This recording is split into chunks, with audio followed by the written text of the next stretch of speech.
Pallavi ma'am, and to everybody who are present here. And Pallavi ma'am, सबसे पहले तो मैं आपका थैंक यू करना चाहती हूँ कि आपने मुझे ये अपॉर्चुनिटी दी। एक इस तरीके के जो पैनल डिस्कशंस होते हैं उनसे हमारा जो नॉलेज होता है या जो हम पढ़ते हैं उसमें भी हमें हेल्प मिलती है to further grow deep dive into our subjects. And उसके साथ साथ एक हमारा एक्सपोजर जो हमको मिलता है इंटरैक्ट करने का डायरेक्टली, वो भी बहुत हेल्प करता है to boost our confidence. And I am really grateful to the our all three mentors, dietitian Sheenu ma'am, Sanjeev sir, Pallavi ma'am. And honestly speaking that जब से मैंने हेल्दीफाई, मतलब मेरे लिए तो ये कहूंगी कि it was the wondrous moment for me when I encounter Healthify Institute, because Healthify Institute and उनकी जो पूरी entire faculty है, टीम है, they really helped me to walk on the path of to fulfill my mission to make at least minimum 1 million people medicine free with घर का खाना. So इसके लिए really I'm so much grateful. Thank you so much. अब मैं आपको अपने बारे में बताना चाहती हूँ कि I'm Sushila Ranakoti, and I started my career as a nutritionist and wellness coach, from getting retired, voluntarily retired from a government job.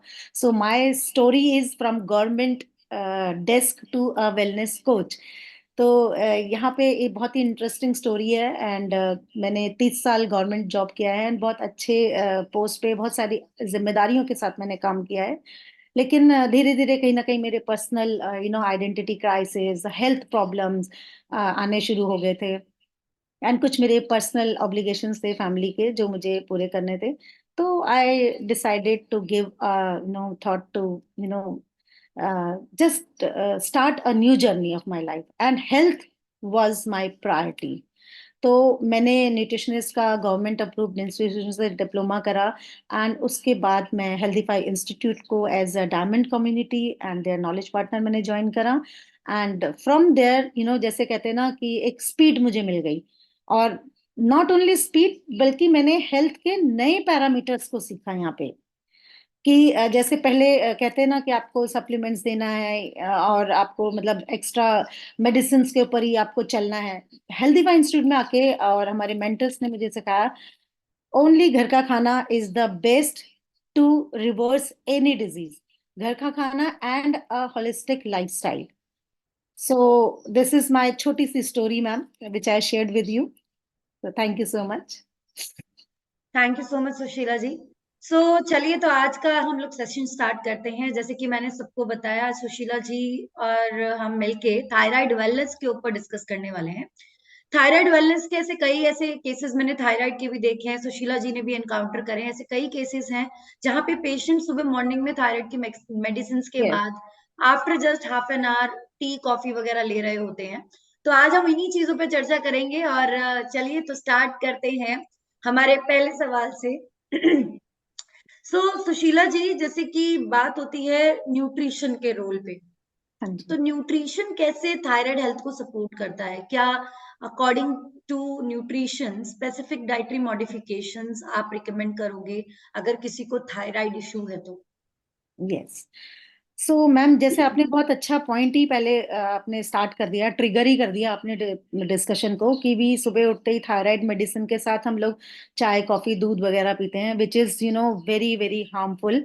क्योंकि there are certain vitamins and minerals which can interfere with the working of the thyroid medicine.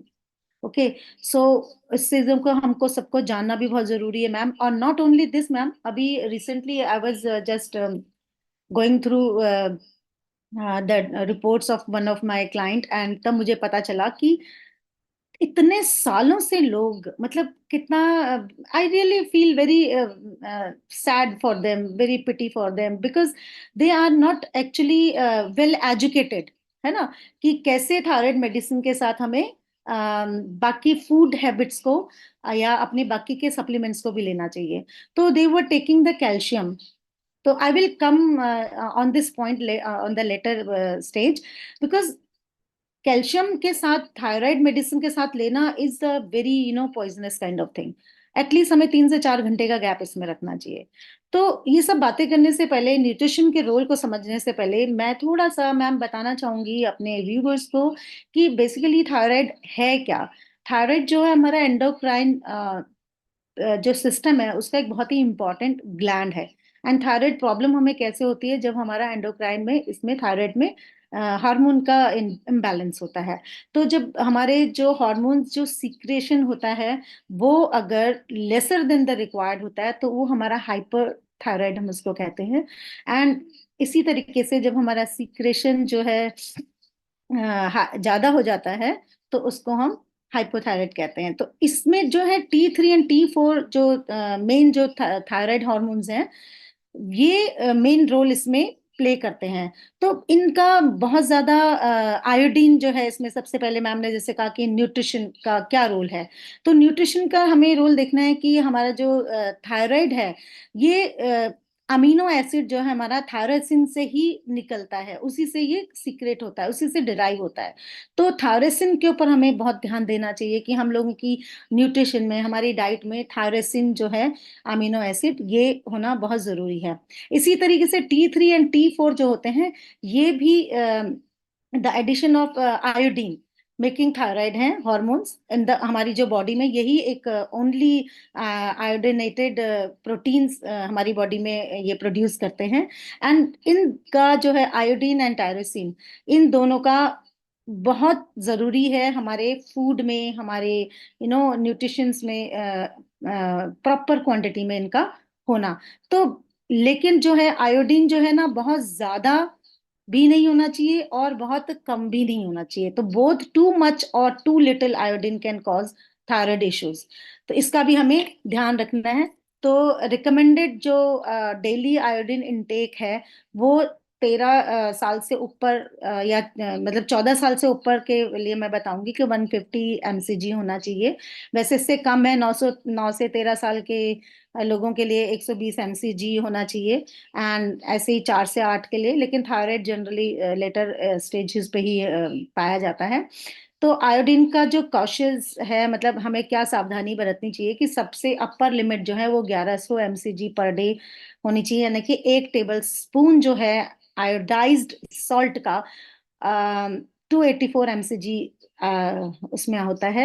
और यही बात अभी मैंने देखी कि जो एक मेरे थायराइड क्लाइंट थे, उनको वो एक कोई प्योर नमक करके she was using, which is आप खुद कहते हैं ना, आ बैल मुझे मार वाली बात है। अपने पैरों पे खुद कुल्हाड़ी मार रहे हैं। प्योर इतना एडवर्टाइजमेंट आ रहा है किसी भी सॉल्ट का, तो आपको पहले अपने डॉक्टर से पूछना चाहिए, अपने न्यूट्रिशनिस्ट से या डाइटिशियन से। तो मैं तो यहाँ पे ये रिकमेंड करूंगी कि आयोडाइज्ड सॉल्ट लेना जरूरी है। कहीं कहते हैं ना कि ये पिंक सॉल्ट ले लो या हिमालयन या सेंधा नमक, ये थायराइड पेशेंट को स्पेशली इस बात का ध्यान रखना बहुत जरूरी है। And the third nutrition which is very much ma'am required is the selenium and iron. तो सिलेनियम इज लाइक का मतलब आपके थायराइड को हेल्प करता है। एंड सिलेनियम एंड आयरन का अगर आपके एनफ क्वांटिटी में सिलेनियम नहीं है तो it can make your iodine deficiency. तो सिलेनियम का प्रॉपर मात्रा में हमारे न्यूट्रिशन में, हमारे फूड में होना जरूरी है, सो दैट कि हमारा आयोडीन एक तरीके से अच्छे से सिंथेसाइज हो, बने। तो लैक इससे क्या होता है कि अगर ये दोनों ही जो है, दोनों ही थायराइड में बहुत इंपॉर्टेंट रोल प्ले करता है सिलेनियम का होना।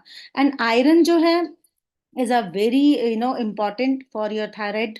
सो अगर आपका डाइट में आयरन जो है सफिशिएंट नहीं है तो it can make it hard for your body to make thyroid hormones.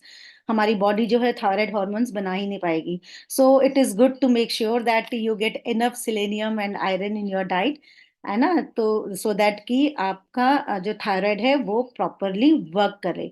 इसके साथ साथ मैम जिंक जो है, जिंक भी बहुत इंपॉर्टेंट रोल प्ले करता है।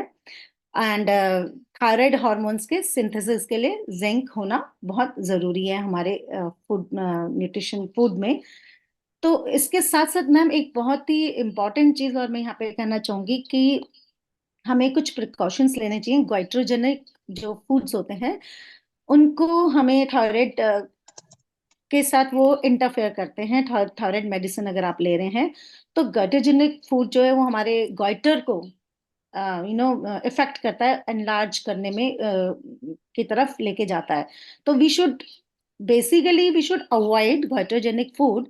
अब आप कहेंगे कि गाइटोजेनिक फूड क्या है, तो as healthpreneur we all know कि what are the goitrogenic food, but for the common people the glycogenic foods are the green vegetables or the broccoli or the cauliflower, strawberry, peanut हो गया, peaches हो गया, and सोया के products हो गए, सोया हो गया। तो इन सबको हमें एक, लेकिन गुड न्यूज ये भी है कि अगर हम गोइटोजेनिक फूड को बॉईल करके, स्टीम करके या कुक करके खाते हैं तो इनका इफेक्ट बहुत कम हो जाता है। तो आई वुड रिकमेंड कि हम इनको एक तो ब्रेकफास्ट में ना लें, क्योंकि they can interfere with the thyroid medicine. Lunch में हम इनको ले सकते हैं, लेकिन स्टीम या कुक करके, ब्रोकली जैसे है उसको रॉ ना खाएं। तो इस तरीके से हम अपने थायराइड को प्रॉपर अच्छे न्यूट्रिशन के साथ, सारे ये सेलेनियम, आयरन, है ना, आयोडीन, जिंक, इन सब के साथ हम अपने थायराइड को अच्छे से काम करने के लिए हेल्प कर सकते हैं। जिंक जैसे कि हमारे पंपकिन सीड्स हो गए, है ना, एंड सी फूड्स वगैरह में भी पाया जाता है। तो हम इस तरीके के फूड को अपनी डाइट में अवॉइड केयरफुली और इंक्लूड करके अपने थायराइड हार्मोन को अच्छे से बैलेंस वर्क कर करने के सकते लिए कर सकते हैं। एक क्वेश्चन मैं यहाँ पे और दूंगी, जैसे कि मैंने बताया था कि कैल्शियम सप्लीमेंट्स एंड टाइमिंग्स। तो कैल्शियम सप्लीमेंट जो है वो कम से कम थायराइड मेडिसिन के 3 से 4 घंटे के बाद ही हमको लेना चाहिए, ऑलमोस्ट 4 घंटे के बाद। एंड थायराइड मेडिसिन जब हम सुबह सुबह लेते हैं, बेसिकली वो क्या है, एक T4 का सिंथेटिक हार्मोन हम लोग मेडिसिन की फॉर्म में खा रहे हैं। तो उसके कम से कम 45 मिनट का गैप होना चाहिए कुछ भी खाने से पहले। चाय कॉफी तो बिल्कुल नहीं लेनी चाहिए हमें पहली चीज इन द मॉर्निंग, क्योंकि हमारा जो पूरा रात भर हमारे ऑर्गन्स काम करते हैं, बहुत एसिडिक हो जाते हैं। तो हमको उनको न्यूट्रिएंट्स ही देना चाहिए। तो पहले, सबसे पहले खाली पेट एम्प्टी ग्लास पानी, हमको empty stomach glass of water ही लेना चाहिए, सो दैट कि हमारी जो हर ऑर्गन्स है, हमारी बॉडी है, वो टूवर्ड्स एल्कलाइन जाए। तो इसमें मैम मैं एक चीज और थोड़ा सा बताना चाहूंगी कि डीलिंग विद हाइपरथायराइडिज्म। हाइपरथायराइडिज्म में जो है नीड टू स्लो डाउन, क्योंकि हाइपरथायराइडिज्म क्या होता है, वो हमारे मेटाबॉलिज्म को बहुत तेज कर देता है, बहुत ज्यादा उसमें सिक्रेशन होता है। तो लो आयोडीन डाइट हमको लेनी बहुत जरूरी है मैम उसके लिए। तो उस केस में हम लोगों को आयोडीन रिच फूड्स को अवॉइड करना चाहिए, है ना। And fresh vegetables, fruits, pasta, rice, iodine free salt, इस केस में हम आयोडीन फ्री सॉल्ट को इंक्लूड कर सकते हैं। And drink mineral water instead of tap water. So बिल्कुल, आई बहुत थिंक। बढ़िया आपने सुशीला जी बताया। और यहाँ पे बहुत अच्छी चीज़ है, जैसे कि आज मैंने सुबह मॉर्निंग में ब्लड रिपोर्ट पे भी लाइव लिया ऑडियंस की रिक्वेस्ट पे। तो जनरली यही चीज़ देखी गई है कि हम लोग एकदम से जाकर सोडियम का रिस्ट्रिक्शंस कर देते हैं, ठीक है? बीपी का पेशेंट आया, उसका सोडियम बंद कर दिया। तो वी हाँ। Need to check out with the blood reports. Even अगर थायराइड का पेशेंट है, हाँ। थायराइड के पेशेंट्स में ये देखा गया है कि उठकर जो मेडिकेशंस लेते हैं, थायरॉक्सिन हार्मोन जो आप लेते हो, राइट? हम्म। पीछे से आपने अपना सॉल्ट, आयोडीन सॉल्ट बिल्कुल टोटली बंद कर दिया है। किसी के हम्म। कहने पे किया या गूगल के ऊपर देखकर कर लिया, हाँ अपने जी। नॉलेज खुद गूगल से ले लेके। सो हाँ। कहीं ना कहीं वो चीजें क्या होती है, वो आपके थायराइड फंक्शनिंग को और डिस्टर्ब करती है। क्योंकि थायराइड क्या करता है, Exactly. थायराइड काम ही तब करेगा जब आपको फूड से, जो आप खाना खाएंगे, उस हम्म। फूड से जो आयोडीन वो लेगा, उससे वो आपकी यस। फंक्शनिंग को प्रॉपर करेगा। अगर मैं ये। इसको बहुत सिंपल लैंग्वेज में बताऊं, तो हम्म। अगर आपने आयोडीन बंद ही कर दिया डाइट में, किसी भी हम्म। कारण की वजह से आपने पिंक सॉल्ट पे स्विच कर दिया, हम्म। पोटेशियम रिच पे स्विच कर दिया, ठीक है, ब्लैक सॉल्ट पे स्विच कर दिया, so ultimately what you are doing, you are lacking in iodine. And when you are lacking in iodine, how will you expect that the thyroid gland will function well? Yes. ठीक है? एक ये very तो true. रही nutrient से related बात। लेकिन अब हम आते हैं उस चीज पे जो कि आजकल इतना कॉमन हो गया और सबने उसको इतना जिसे कहते हैं ना, that we have taken it too much on our heads, that is stress. Yes ma'am. Stress कैसे इम्पैक्ट करता है थायराइड फंक्शन को? हम इस हम्म। पे अब अपनी चर्चा को आगे लेके चलते हैं सुशीला जी, कि स्ट्रेस जो एक फैक्टर जो कि बहुत कॉमन हो गया, इवन स्टूडेंट्स भी, कॉलेज गोइंग स्टूडेंट्स भी ये कहने लगे हैं, नहीं हमें तो बहुत स्ट्रेस है। The stress, exactly. That word has become an habit in everybody's life. We need to work on that also. तो उस पे बात करते हैं, और वो थायराइड को कैसे इफेक्ट करता है उसको लेके चलते हैं। मैम, आप अगर हम लोग थायराइड के पेन पॉइंट्स को अगर लेके चलें तो सबसे पहले हम यही पूछते हैं कि एंजाइटी डिप्रेशन है ना, मूड स्विंग्स हो रहे हैं, तो आपको थायराइड टेस्ट कराना चाहिए। सबसे पहला पॉइंट ये होता है। तो ये सब जो है कौन कंट्रोल कर रहा है? हमारा थायराइड हॉर्मोन्स। तो सिग्निफिकेंटली होता क्या है मैम कि मेंटल वेलबींग वैसे तो हम ओवरऑल हेल्थ के लिए जरूरी है, but it plays a very significant role for thyroid patients.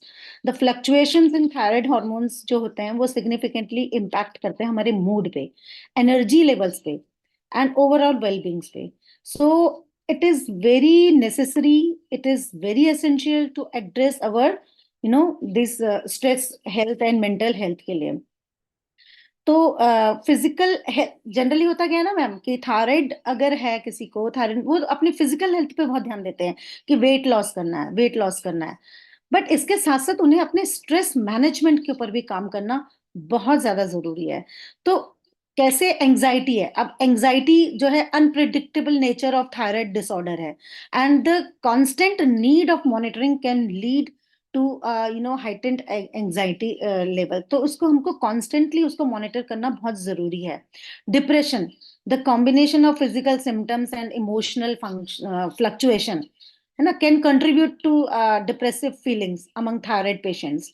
So इसके लिए इमोशनल सेंसिटिविटी, क्योंकि हमारे मूड स्विंग्स होते हैं, हम किसी भी बात पे जल्दी गुस्सा हो जाते हैं, किसी भी बात पे अ, जल्दी इमोशनल हो जाते हैं। तो ये मूड स्विंग्स वगैरह भी जो है, इमोशनल आउटबर्स्ट एकदम से, ये सब होना भी थायराइड के निशानी है।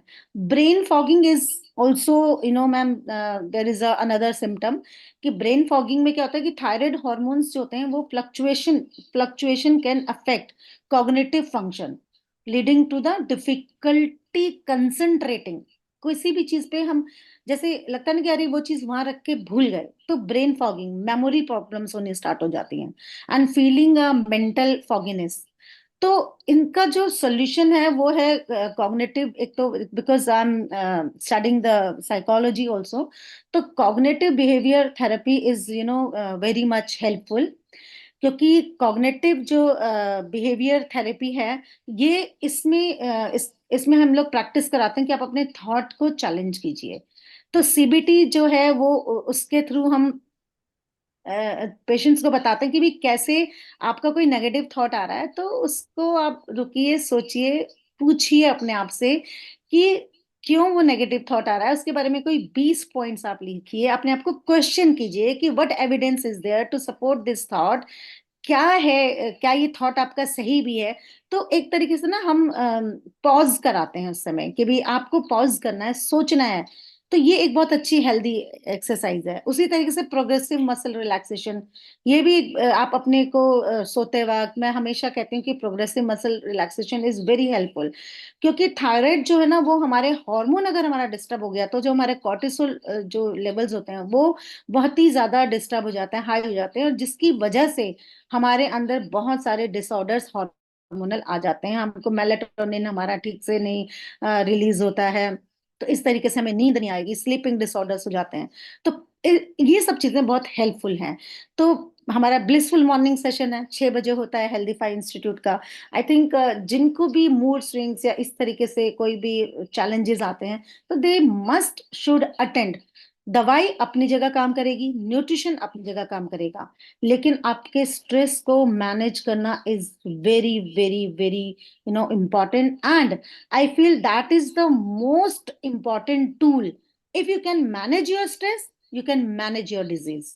तो So जैसे कि सुशीला जी, आपने बताया कि सीबीटी थेरेपी आपने बताई, और स्ट्रेस हाँ जी। मैनेजमेंट के और भी तरीके आपने बताए। हाँ इसमें मैम। मैं और भी ऐड ऑन करना चाहूंगी कि यस। स्लीप अगर आप प्रॉपरली लेते हैं वो भी हाँ आपकी जी। थायराइड को सपोर्ट करती है, राइट। यस।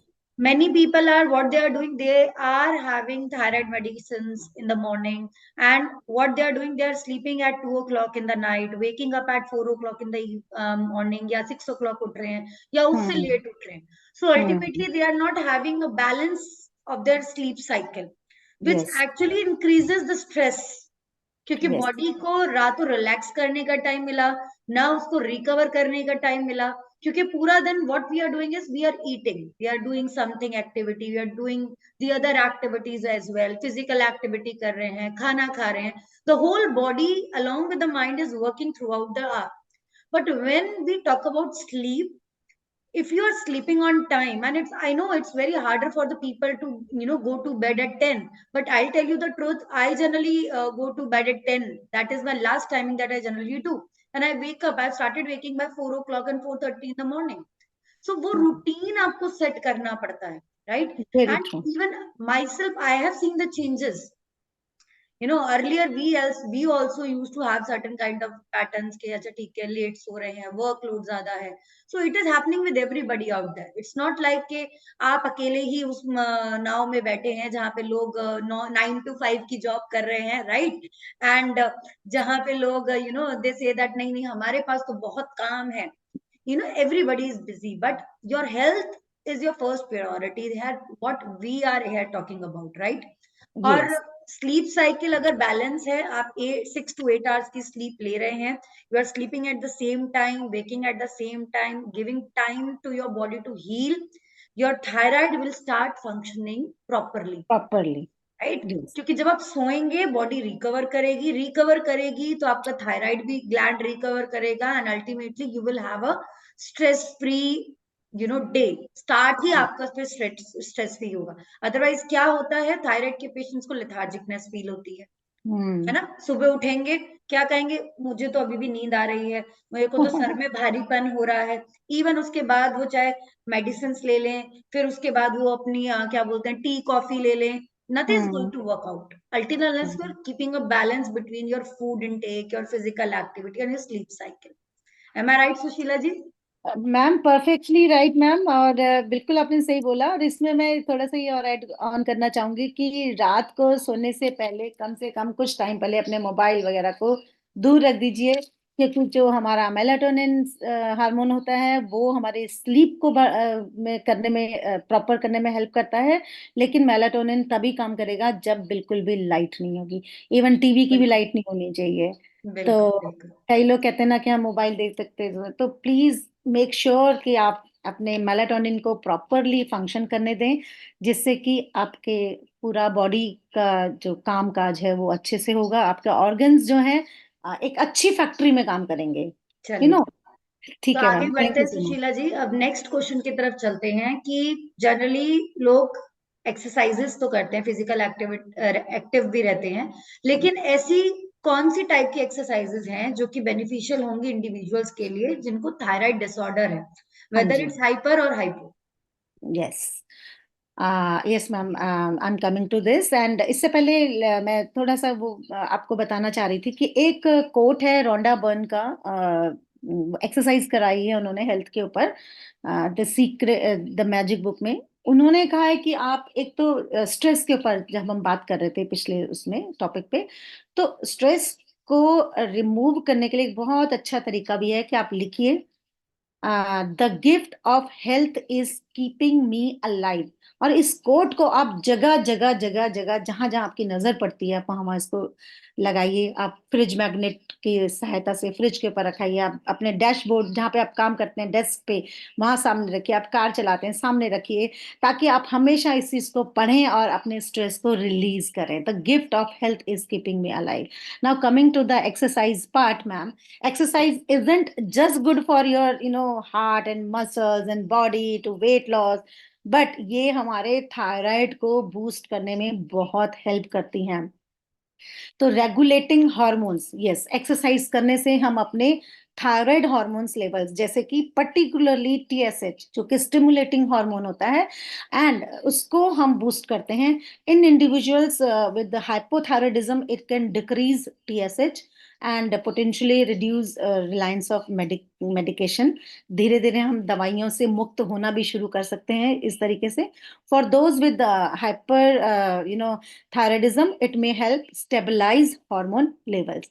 तो एक्सरसाइज का इतना इम्पोर्टेंट रोल है to regulate our hormones, and then boosting metabolism। तो फिजिकल एक्टिविटीज जो होता है, it increase our metabolism leading to more efficient thyroid hormone usages. तो हमारे हार्मोन जो थायराइड हार्मोन्स हैं वो प्रॉपरली काम करेंगे जब हमारा मेटाबॉलिज्म सही तरीके से काम करेगा। और जब मेटाबॉलिज्म सही तरीके से काम करेगा तो हमारा वेट मैनेज होगा प्रॉपरली। इवन हमारा ओवरऑल जो हेल्थ है वो भी वेलबींग भी मैनेज होगी। एक्सरसाइज करने से स्ट्रेस रिड्यूस होता है मैम। सबसे बड़ी जो चीज है, जब आप एक्सरसाइज करके आएंगे, आप वॉक करके आते हैं मॉर्निंग में, तो आप देखिए आप उस दिन बहुत फुलफिल्ड से फील करते हैं, आप हैप्पी फील करते हैं, है ना? क्योंकि आपके हैप्पी हार्मोन्स जो है उससे एक्टिवेट होते हैं। तो एक्सरसाइज एक नेचुरल जो है स्ट्रेस रिलीवर है। आप कभी ट्रैकिंग करके आइए, तो आपको उसके बाद बहुत एनर्जेटिक फील होगा। आप जिम करके आइए, आपको उसके बाद बहुत लॉन्जिविटी सी आपको फील होगी। तो इसी तरीके से ये हमारे मूड्स को भी इम्प्रूव करता है। आप खुद देखेंगे जिस दिन आपने एक्सरसाइज करी है, आपके मूड्स में जमीन आसमान का फर्क होगा, क्योंकि इट रिलीजेज एंडोर्फिन को रिलीज करता है, जो कि हमारा feel good chemical in our brain में है, उसको ये रिलीज करता है regular exercises. So this can combat fatigue के साथ, डिप्रेशन के साथ, कॉमन जो हमारे थायराइड के जो इश्यूज हैं उनको ये इम्प्रूव करता है। एंड साथ ही साथ क्या काम करता है, बॉडी मसल्स जो है उनको बिल्ड करने में हेल्प करता है। तो जब हमारे मसल्स गेन होना शुरू करेंगे तो हमारा वेट लॉस होना ऑटोमेटिकली स्टार्ट हो जाएगा। तो इसमें कुछ टाइप ऑफ एक्सरसाइजेज हैं जो कि वैसे तो मैं इसमें यही आपको एडवाइस करूंगी कि आप सर्टिफाइड जिम ट्रेनर और योगा ट्रेनर से इसमें लें एडवाइस, क्योंकि बॉडी टू बॉडी भी डिपेंड करता है। एंड लेकिन कुछ कॉमन है वो मैं आपको यहाँ पे बता देती हूँ कि एक्सरसाइज क्या होनी चाहिए। कि मॉडरेट टू इंटेंसिटी कार्डियो हमारा होना चाहिए, कम से कम 150 मिनट्स पूरे वीक में होना चाहिए। एंड ब्रिस्क वॉक उसमें आ जाती है, आप साइकिलिंग कर सकते हैं, आप जिम में कार्डियो कोई भी आप गैजेट्स पे काम कर सकते हैं। Strength training, I really feel it is very very effective strength training. So ये 2 से 3 सेशन जो है स्ट्रेंथ ट्रेनिंग के पर वीक हमको लेने चाहिए। इसमें जनरली क्या होता है कि मसल ग्रुप्स के ऊपर फोकस होता है। तो body weight exercises, free weight और रेजिस्टेंस। तो स्ट्रेंथ ट्रेनिंग कोई जरूरी नहीं है कि हम जिम में जाके वेट के साथ ही करें, आप अपने बॉडी वेट के साथ भी स्ट्रेंथ ट्रेनिंग कर सकते हैं। इंटरवल ट्रेनिंग्स भी, ये high intensity interval training HIIT जिसको बोलते हैं, आप उसको भी कर सकते हैं। एंड इसके साथ साथ mind body exercise, yes, yoga. Yoga is very very effective. और यहाँ पे योगा में शीनू मैम ने मुझे थ्रोट चक्रा एक्टिवेशन के बारे में भी बताया था। तो थ्रोट चक्रा एक्टिवेशन क्या है, एक हम साउंड होता है यहाँ पे, हम अ, अपने दोनों हाथों को, अंगूठा जो है हमारा, राइट हैंड का जो थंब है वो बाहर होना चाहिए इस तरीके से। आई थिंक सबको दिख रहा होगा। जो हमारा राइट हैंड का अंगूठा है वो बाहर होना चाहिए, बाकी फिंगर्स ऐसे लॉक्ड होनी चाहिए। एंड देन इसको हमको अपने जस्ट जो थायराइड ग्लैंड है उसके यहाँ पे नीचे रख के हम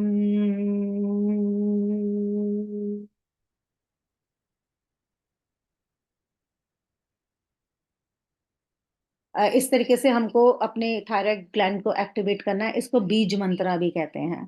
तो थ्रोट चक्रा एक्टिवेशन, आप इसको भी आपको रेगुलरली करना चाहिए। योगा में जब आप लास्ट में ओम का उच्चारण करते हैं, तो ओम का जो उच्चारण है वो हमें पेट से, मुंह से एंड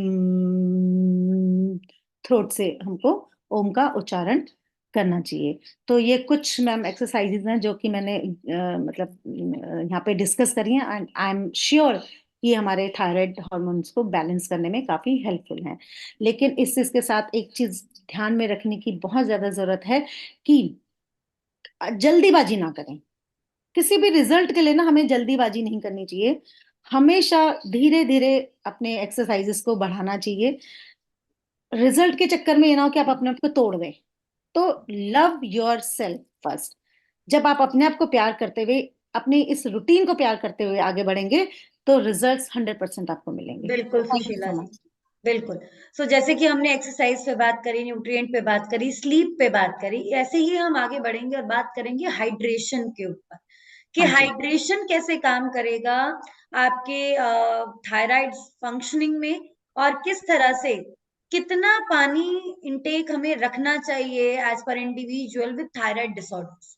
तो सुशीला जी, तो किस तरह से हम लोग थायराइड डिसऑर्डर्स, जो पेशेंट्स हैं या जो डाइटिशियंस हैं, जो डॉक्टर्स हैं जो हमें सुन रहे हैं, थायराइड फंक्शनिंग में एक्चुअली में पानी क्या रोल प्ले करता है, हाइड्रेशन क्या रोल प्ले करता है, कितना इंटेक रखा जाना चाहिए, वो हम लोग अब डिस्कस करते हैं।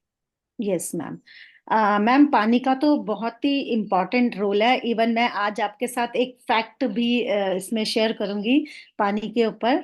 ये मैंने पबमेड में एक रिसर्च पेपर में भी पढ़ा था। तो पानी जो है ना, ये बहुत ही क्रुशियल रोल प्ले करता है ना, सारे बॉडी के फंक्शंस में, इंक्लूडिंग अवर थायराइड फंक्शन। लेकिन इसका एग्जैक्ट मैकेनिज्म जो है वो अलग अलग तरीके से काम करता है। तो पानी जो है ना, सबसे पहले क्या काम करता है, न्यूट्रिएंट्स को एब्जॉर्ब करने में हेल्प करता है। तो अगर हम न्यूट्रिएंट, जैसे मैं कह रही हूँ कि आयोडीन है, हमें जिंक लेना चाहिए, ये सब, ये न्यूट्रिएंट्स को एब्जॉर्ब कौन कराएगा, पानी, है ना। तो adequate hydration ensures sufficient absorption of iodine from food. तो इस तरीके से एंजाइम की एक्टिविटीज, जो एंजाइम्स हैं, मैंने जो हमारे कई एंजाइम्स हैं, वो they are involve in the thyroid hormone synthesis and metabolism. तो they required water for optimal functions, ताकि उनके मतलब काम तो करेंगे अगर पानी की कमी होगी, लेकिन वो कहते हैं ना कि मैक्सिमम बेनिफिट नहीं दे पाएंगे। तो ऑप्टिमल जो बेनिफिट है, फंक्शन है, वो प्रॉपर पानी की जब मात्रा रहेगी, तभी ये एंजाइम्स भी काम कर पाएंगे सिंथेसिस करने में। डिहाइड्रेशन जो है, वो हमारी इस एक्टिविटी को, जो सिंथेसिज्म ऑफ थायराइड हॉर्मोन्स होते हैं, उसमें प्रॉब्लम्स डाल सकते हैं। तो पोटेंशियली जो है, हमको थायराइड हॉर्मोन्स को इम्बैलेंस करने की दिशा में डिहाइड्रेशन काम करता है। तो इसलिए हमको एक तो प्रॉपर पानी लेना चाहिए। तीसरा, क्यों, क्या रोल है, क्यों लेना चाहिए भी हमें पानी प्रॉपरली, ब्लड फ्लो। तो प्रॉपर हाइड्रेशन जो है, वो हमारे एडिकेट जो ब्लड का वॉल्यूम है एंड उसका जो सर्कुलेशन है, उसको इंश्योर करता है कि वो एफिशिएंटली डिलीवर हो, है ना, डिलीवरी टू थायराइड हॉर्मोन्स, ताकि जो हमारे हॉर्मोन्स हैं हमारे टिश्यूज तक, थ्रू आउट द बॉडी, वो हमारे हॉर्मोन्स का डिस्ट्रीब्यूशन ठीक से हो, प्रॉपरली हो, एडिकेटली हो। इसी तरीके से अगर डिहाइड्रेशन होगा, तो क्या होगा, हमारा ब्लड जो है वो थिकन होगा, और उसकी वजह से क्या होगा, हमारे हॉर्मोन्स की डिलीवरी एंड फंक्शन को इम्पैक्ट करेगा, और हमारे बॉडी के टेम्परेचर को रेगुलेट करता है। कहते हैं ना, जब गर्म हो तो पानी, क्यों, जब बहुत प्यास, जब बहुत गर्मी होती है तो हम पानी पीते हैं। तो थायराइड हॉर्मोन्स जो हैं, उसमें आपको पता ही है कि रोल, हमारे टेम्परेचर को रोल रेगुलेट करता है। जैसे कि पंखे का हम देखें ना, रेगुलेटर होता है, गर्मी कम है तो हम उसको कम कर देते हैं, ज्यादा है तो हमारा ये ऑटोमेटिकली, हमारा थायराइड हार्मोन हमारे बॉडी के टेम्परेचर को रेगुलेट करता है।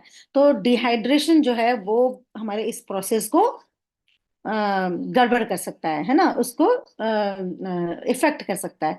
तो यहाँ पे ऑप्टिमल वाटर इनटेक जो है, रिकमेंडेशन है, जैसे कि मैम ने पूछा, तो कम से कम हमको अराउंड 2 लीटर के करीब पानी हमको एक हेल्दी एडल्ट को पीना चाहिए।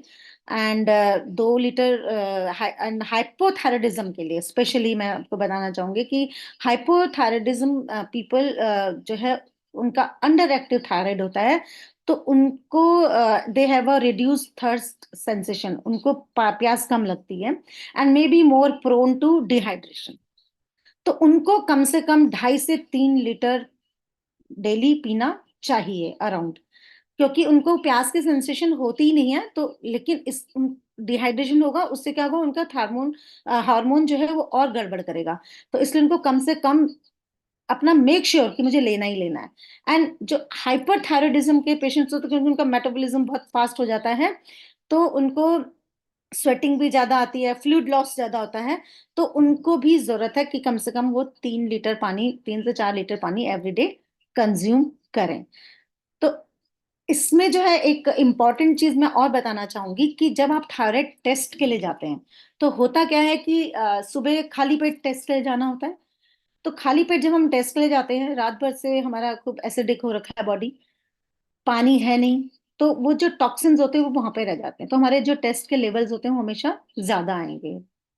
अगर मैं पानी पी के जाएं, जैसे कि अल्ट्रासाउंड आप करते हैं तो अल्ट्रासाउंड में जब खूब पानी पिलाते हैं ना, तो मैं इतना तो नहीं करी, लेकिन आप एडिकेट पानी अगर आप पी के जाएं, जैसे कि अपना 3-4 गिलास पानी पी के फिर आप टेस्ट के लिए जाएं, तो आपकी एक्चुअल जो है टेस्ट की रिपोर्ट्स आएंगी। ये मैं नहीं कह रही हूँ, ये मैंने रिसर्च पेपर में पढ़ा है पबमेड पे। तो आप इस तरीके से करके देखेंगे तो मुझे लगता है कि आपको बेटर रिजल्ट्स आएंगे।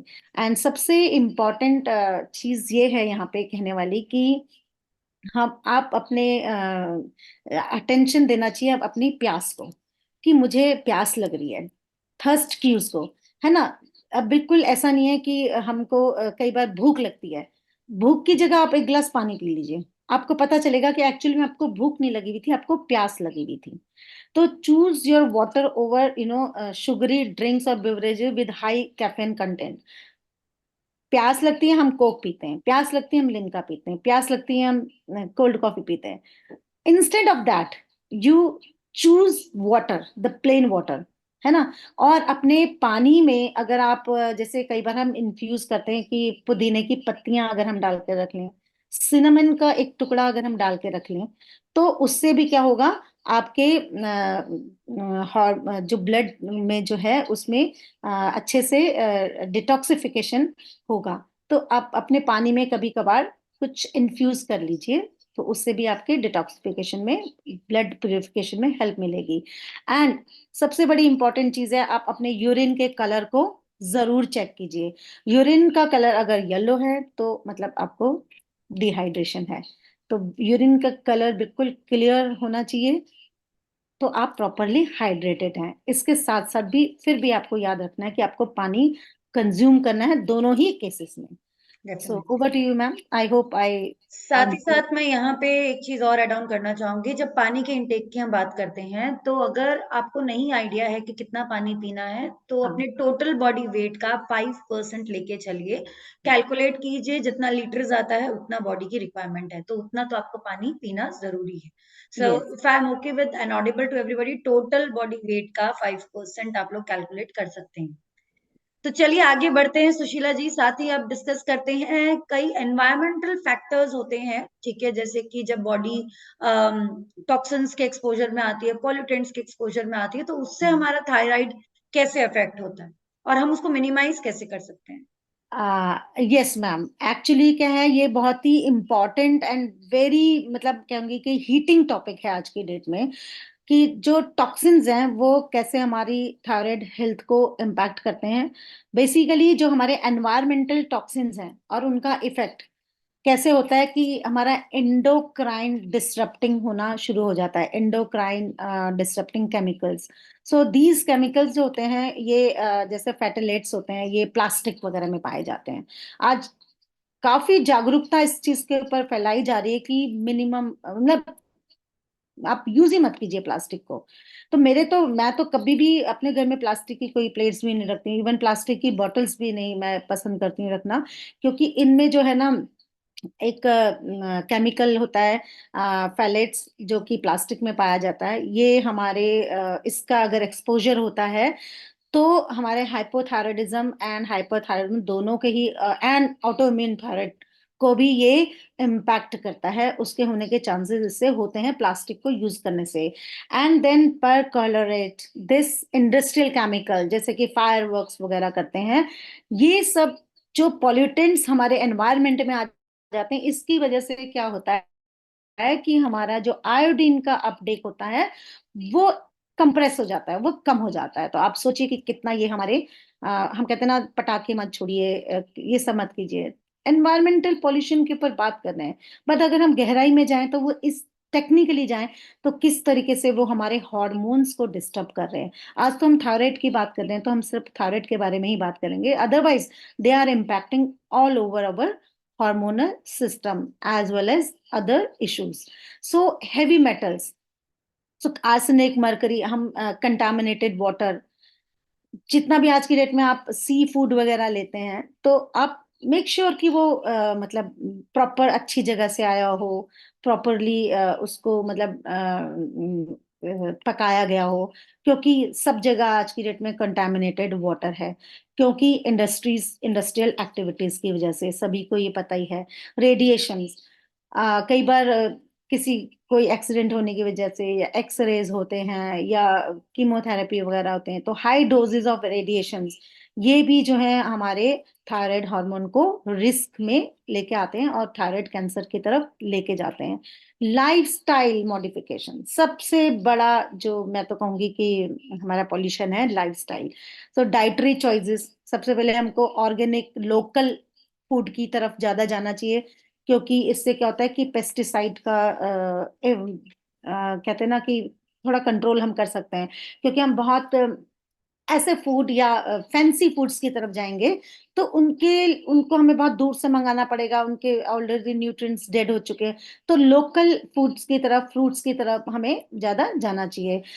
एंड इसके साथ साथ वाटर फिल्ट्रेशन, जी हाँ, हमको परक्लोरेट एक ये रिमूव जो करना चाहिए हमारे वाटर में, फिल्टर करके हमें पानी को पीना चाहिए। ये इनको कंटामिनेंट से हमको बचा के उस पानी को हमें पीना चाहिए। प्लास्टिक का यूज हमें अवॉइड करना चाहिए मिनिमम। तो खैर मैं तो कहूंगी कि बिल्कुल ही अवॉइड करें तो बेटर है। आजकल तो बड़ी अच्छी अच्छी कांच की बॉटल्स भी आती हैं, जिनके बाहर ये मेरे सामने ही रखी हुई है, मैं ऑलवेज आई यूज इट। तो कांच की बोतल को आप यूज कर सकते हैं इस तरीके से। और जरूरी नहीं है कि हमें प्लास्टिक की बोतल्स को यूज करना, आप स्टील की बोतल्स को यूज कर सकते हैं कार में कैरी करने के लिए। एंड सबसे बड़ी बात है कि हमारा एयर एयर क्वालिटी जो है, बाहर तो आपको पता ही कि एयर पोल्यूशन कितना है, लेकिन क्या आपको पता है कि हमारे घर के अंदर 5% ज्यादा होता है बाहर के एयर पोल्यूशन से।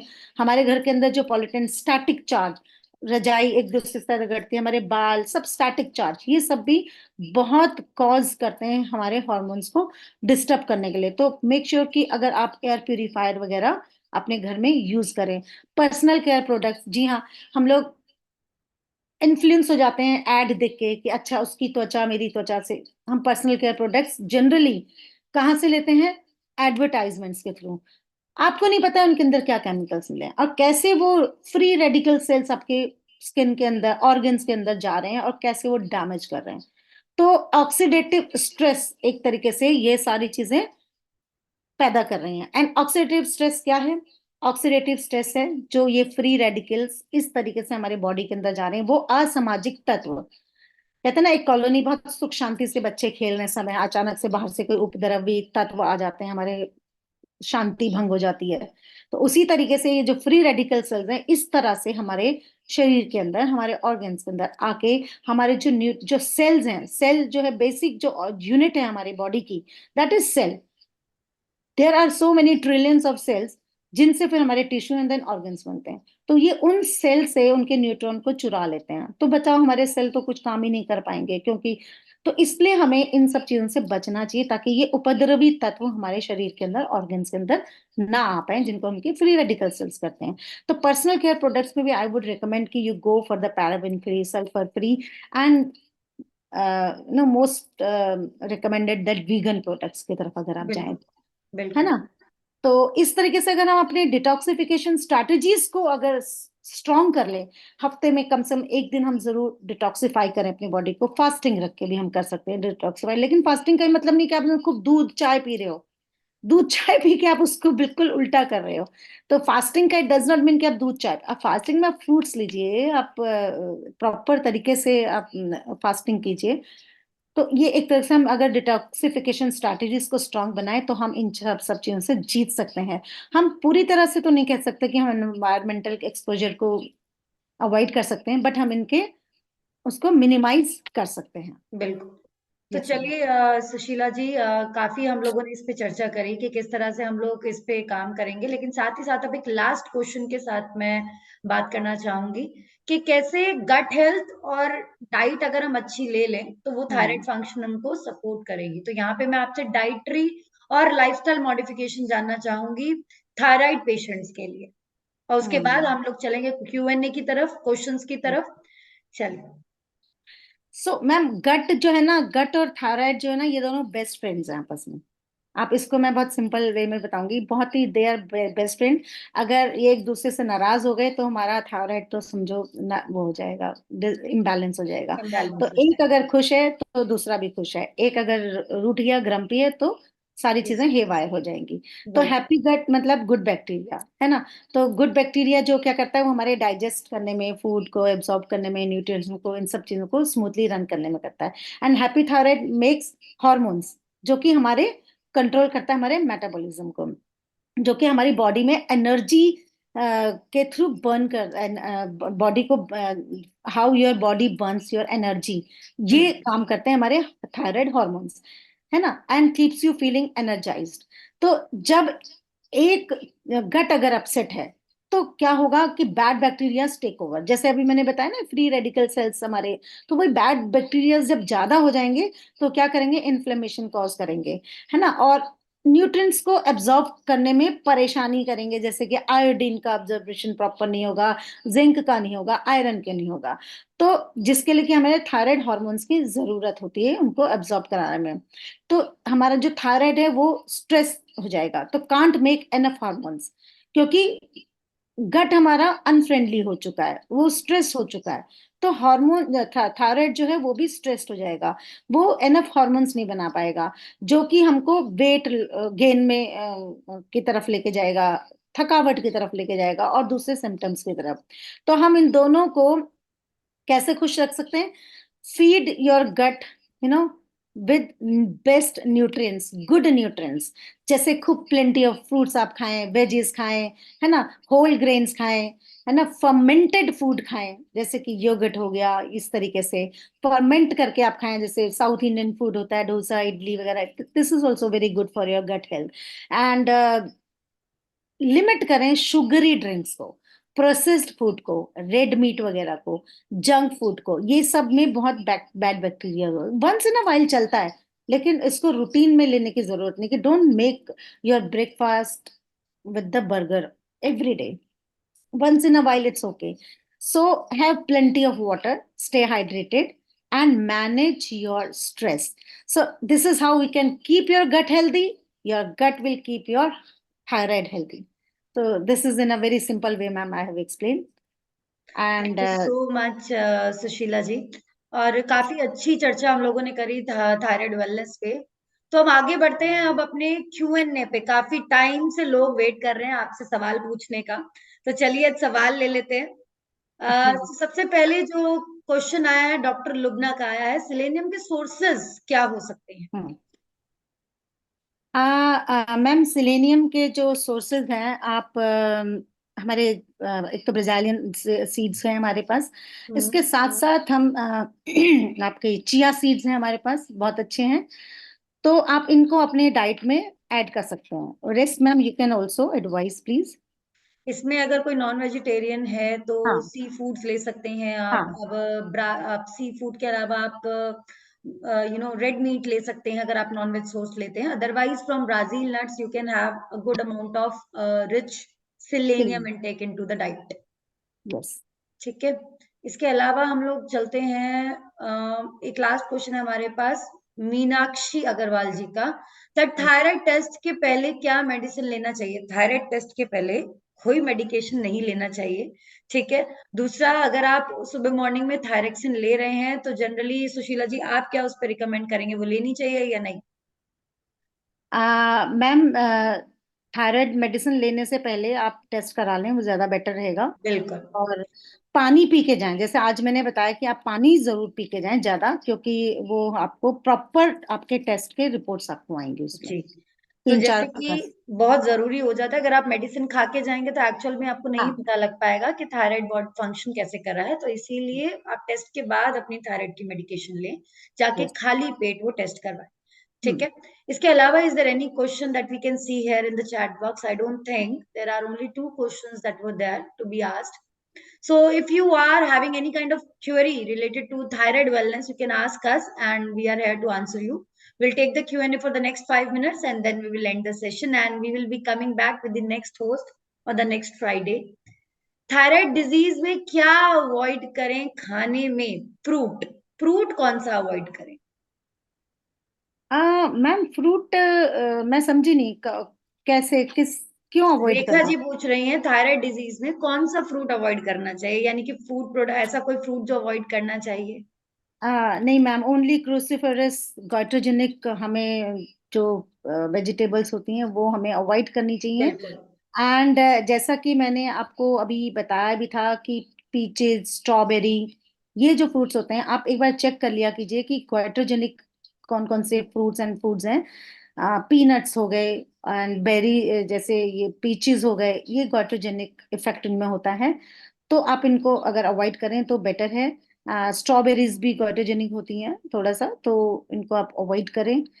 ब्रोकली जैसे है, एंड आपका मस्टर्ड, पीनट्स वगैरह, केल एक वेजिटेबल है। उसको फ्रूट की तरह भी लोग खाते हैं, सैलेड की तरह भी खाते हैं, केल का सूप वगैरह भी पीते हैं, जूस। आजकल ग्रीन जूसेस का बड़ा फैशन चला हुआ है, तो उसमें केल जूस तो थायराइड पेशेंट स्पेशली प्लीज केल जूस को ना पिएं, क्योंकि केल जूस एक तो कच्चा रॉ होगा, तो उससे बड़ा आपको, क्योंकि गार्टोजेनिक है, डायरेक्टली इम्पैक्ट करेगा आपके थायराइड पे। मूंगफली आप थोड़ा कम लें, है ना। एंड सोया प्रोडक्ट्स, खास करके सोयाबीन के जो भी प्रोडक्ट्स होते हैं, जैसे टोफू भी हो गया, सोयाबीन की बड़ियां हो गई, तो आप इनको पका कर खाएं और लंच में खाएं। मेक श्योर कि आप इनको ब्रेकफास्ट में ना लें। तो और दूसरी चीज मैं यहाँ पे सुशीला जी के साथ ऐड करना चाहूंगी कि पका हुआ खाना यानी कुक्ड पका फूड हुआ, हाँ। और अनकुक्ड फूड यानी कि रॉ फूड जो आप सैलेड खा रहे हैं उसको एक ही टाइम पे ना खाएं। हम्म। ठीक है, उसको आप हम्म। अलग अलग टाइम पे टाइम गैप दे के खाएं। अगर आप सैलेड ले रहे हैं तो सैलेड को थोड़ा पहले लीजिए। Just don't keep it in habit कि आप उसको खाने के साथ खा रहे हैं, ओके, हम्म। वरना आपको डाइजेशन में इशू आएगा और जो न्यूट्रिएंट एब्जॉर्प्शन होना चाहिए वो एक्चुअली में नहीं होगा। दूसरी चीज, कोई भी क्रूसिफरस वेजिटेबल है या आपका गाइट्रोजेनिक फूड आइटम है उसको आप कुक करके ही लेंगे, you hmm. Will not take in a raw item. Hmm. ठीक है। दूसरा यहाँ पे क्वेश्चन है कि क्या thyroid is reversal? Hashimoto's thyroid reversal है? I don't think so it is reversal. ठीक है, आपको उसको मैनेजमेंट पे लेके जाना मैनेज पड़ेगा। किया जाए, हाँ। ठीक, आप उसको मैनेजमेंट पे लेके जाओगे।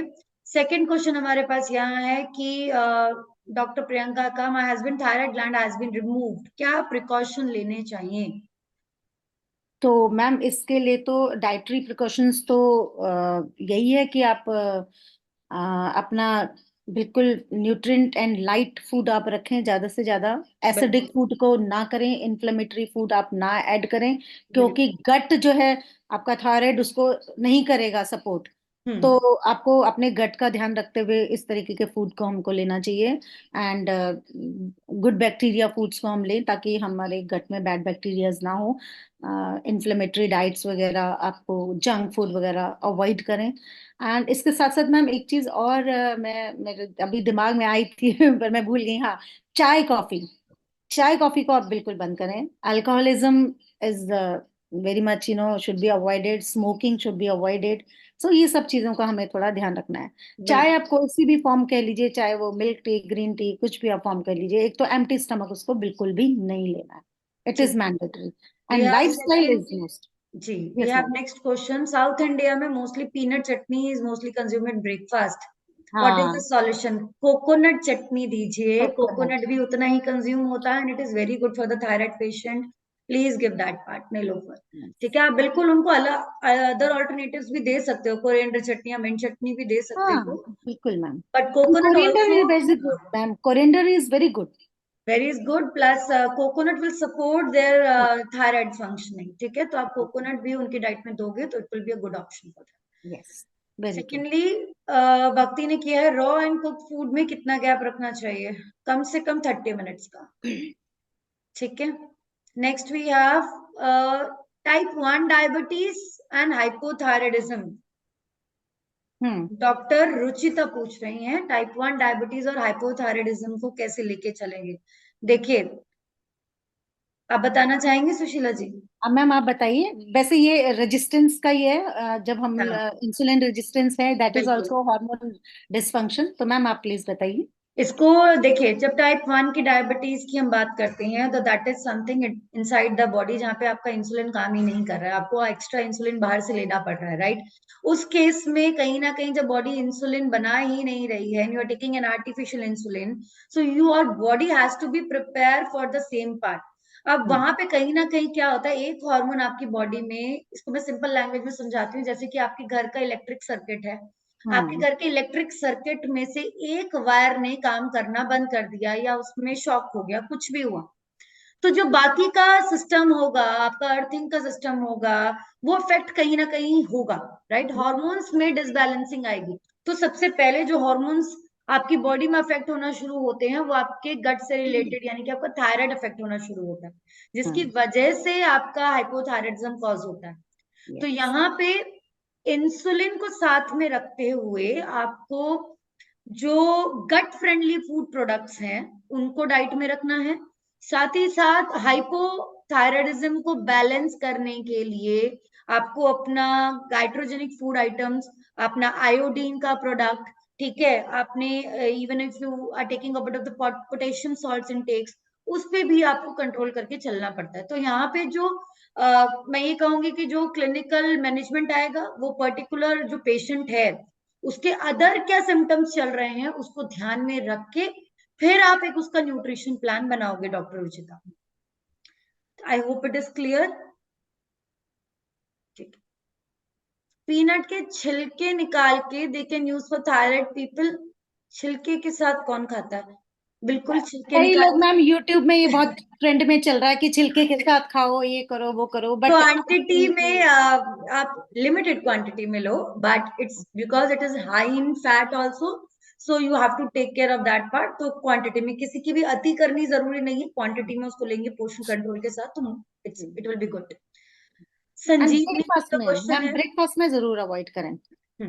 संजीवनी जी का क्वेश्चन है कि 1 teaspoon coconut oil empty stomach in the morning hmm recommended है थायराइड पेशेंट के लिए? If yes then how many days? I think empty stomach तो आपको मेडिसिन ही लेनी चाहिए, अगर आपको थायराइड आप लेते हैं, थायरोनाम थायरोक्सिन, एम्प्टी स्टमक तो वही लेनी चाहिए। उसके बाद आपको सबसे पहले पानी ही लेना चाहिए, है ना, क्योंकि हमारा एसिडिक होता है बॉडी। उसके बाद आप जो ये कोकोनट ऑयल कह रहे हैं, ये धनिया वाटर, ये सब आप उसके बाद ले सकते हैं। कोकोनट ऑयल ले सकते हैं but not that make it an habit for your हाँ। बॉडी कि आपको रेगुलर उसको लेना जरूरी पड़े, क्योंकि समटाइम्स इट हैपेंस कि आप उसका जो सोर्स है, आप हम्म एमसीटी ऑयल को अगर डायरेक्टली कंज्यूम करें it is okay, but hmm it can be limited days, 15 days पे हम्म ले लो, ऑल्टरनेटिव डेज पे ले लो, बट बॉडी को उस चीज की हैबिट मत डालो कि आप उसको रेगुलर ग्राउंड्स पे उसको उसमें लेके आए, because we yes are taking fat consumption in the other terms also. आप कुकिंग करते हैं उसमें भी फैट इनटेक जाता है, और थायराइड पेशेंट के लिए जो कुकिंग रिकमेंड की जाती है वो जनरली कोकोनट ऑयल में रिकमेंड की जाती है, क्योंकि वो आपका एमसीटी ऑयल है। तो यहाँ पे जरूरी नहीं है कि आपको उसको एक्स्ट्रा से लेना पड़े, ठीक है। तो कितना लिमिट में आपका पेशेंट उसको ले रहा है या बाकी का फैट उसकी बॉडी में कितना जा रहा है उसको ध्यान में रख के आप उसको दे सकते हैं, but not completely empty stomach after the medications. उसके बाद आप उसको दें, और किस टर्म्स के ऊपर आप उनको दे रहे हैं वो भी चेक करें, उनका फैट इंटेक चेक करें, और साथ ही हाँ साथ उसको रेगुलर हैबिट में ना लेके जाएं, उसको चेंज करते रहें body, because body will become use to that product, ठीक है। तो एक टाइम पे आके कोई भी एक प्रोडक्ट होता है वो कई बार बॉडी में काम करना कम कर देता है, इसीलिए changes is mandatory and nutrition plans has to be changed accordingly after 10 days, या वीकली यस आप चेंज करते हो या मंथली आप चेंज करते हो, बिल्कुल कर सकते हैं उज्जयी परिणाम, ठीक है। चलिए, तो अब यहाँ पे अपने सेशन को एंड करते हैं क्वेरीज के साथ, and we are really blessed that Sushila ji आप अपना टाइम निकाल कर आए, अपना मैम टाइम दिया, and thank you so much to discuss on thyroid wellness, because people should be aware that what mistakes they are doing and how actually naturally वो कैसे अपने आप को ठीक कर सकते हैं, because these days number of things are into habit, medicine के बाद चाय पीना, तो हाँ कहीं ना कहीं वो मेडिसिन जो आप खा रहे हैं उसका रोल जीरो हो जाता है, राइट। यस तो चलिए, thank you so much and thank you for coming on the health talk series, and We'll be coming next live on next Friday with another expert on another topic, and we'll be updating you soon.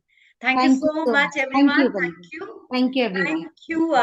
And later on, also, you can check the recording on the YouTube channel of Healthify Institute. If you have missed out anything, you can just go and check out over there also.